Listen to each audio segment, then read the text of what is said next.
तो व्हिडिओ पण आहे.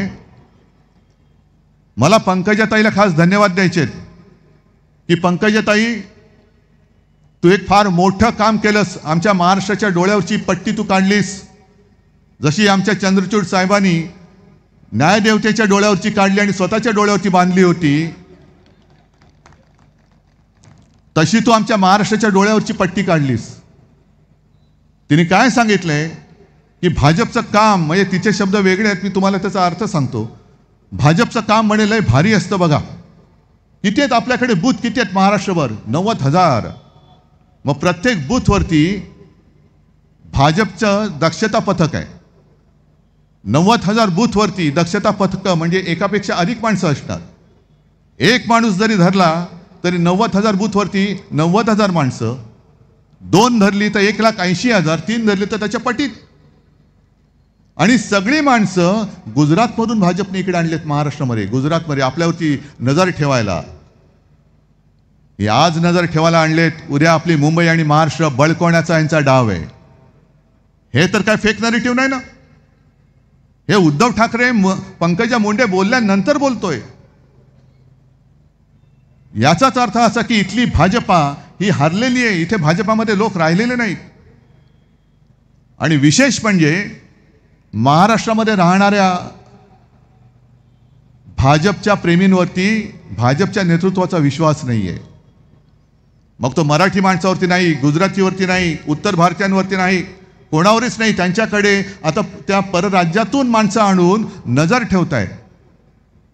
मग माझा आणखीन एक प्रश्न आहे. या वेळेला पहिल्या प्रथम म्हणजे आजपर्यंत मी अनेक निवडणुका बघितल्या, अनेक निवडणुकांमध्ये मी शिवसेनेचा स्टार प्रचारक म्हणून फिरलेलो आहे. पण या निवडणुकीत किमान 2 ते 3 वेळा माझी बॅग तपासली गेली. खरं म्हणजे मी त्या बॅगच्या कंपनीला एक पत्र लिहिणार आहे की तुमचा ब्रँड अँबॅसेडर नेमा मला.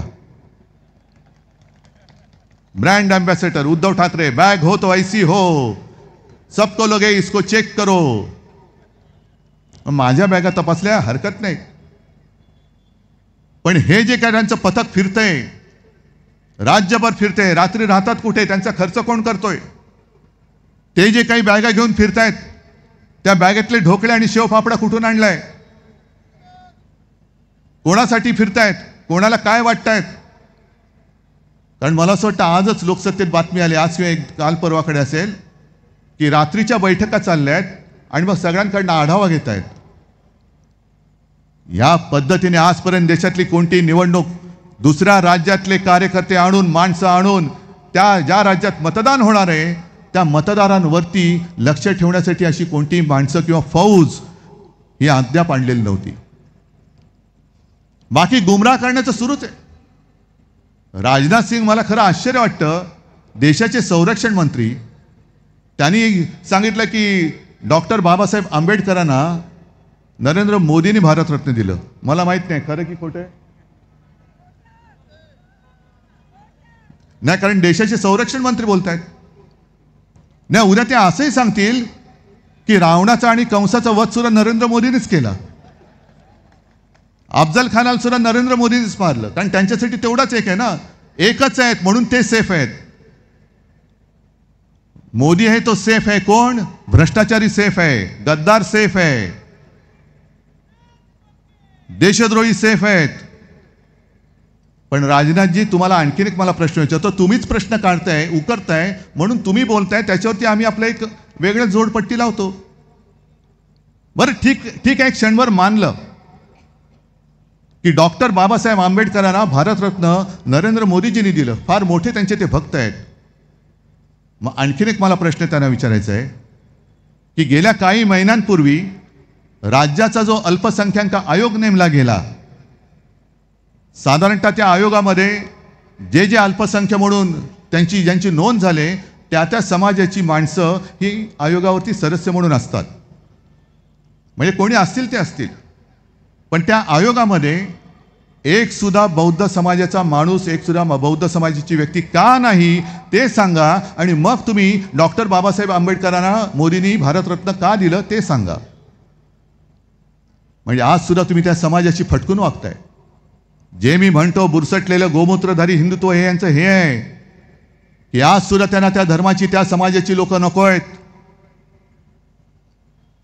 हा संपूर्णपणाने हलकटपणा हा सहन करण्यासाठी आम्ही तुम्हाला मतं द्यायची.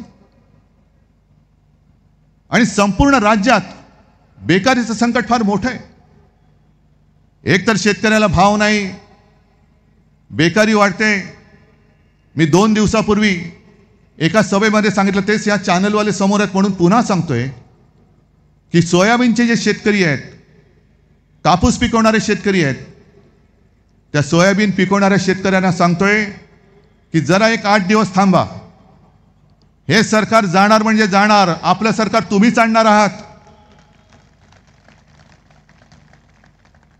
आणि आपलं सरकार असताना सोयाबीनला भाव साधारणतः 6-6.5 हजारच्या पुढे होता. तुम्ही हे सरकार बदला, मी तुम्हाला सोयाबीनला 7,000 रुपये भाव देऊन दाखवतो. आपलं सरकार आल्यानंतर पुन्हा शेतकऱ्यांना कर्जमुक्त करून दाखवतो. फक्त तुम्ही सरकार बदला. सरकार बदललं तर तुमचं आयुष्य बदलणार आहे, आणि नाही बदललं तर महाराष्ट्राची विल्हेवाट लागणार आहे. पूर्ण महाराष्ट्र नासून टाकायचा यांचा प्रयत्न सुरू आहे. अमित शहा जे बोलले मागे, तरी खरं म्हणजे आज मी बघितलं, कारण आपल्या शिवसेना प्रमुखांचा स्मृती दिन नरेंद्र मोदींनी ट्विट केली की नाही? केले. कारण नसतं केलं तर पंचायत झाली असती. कारण आज राहुलजींनी ट्विट केलेलं आहे आणि आदरांजली वाहिलेली आहे. पण मार्ग कुठे कुठे कुठे भरकटायचा. अमित शहानी मला सांगितलं, उद्धव बाबू, म्हटलं हा बोलो अमित शेठ.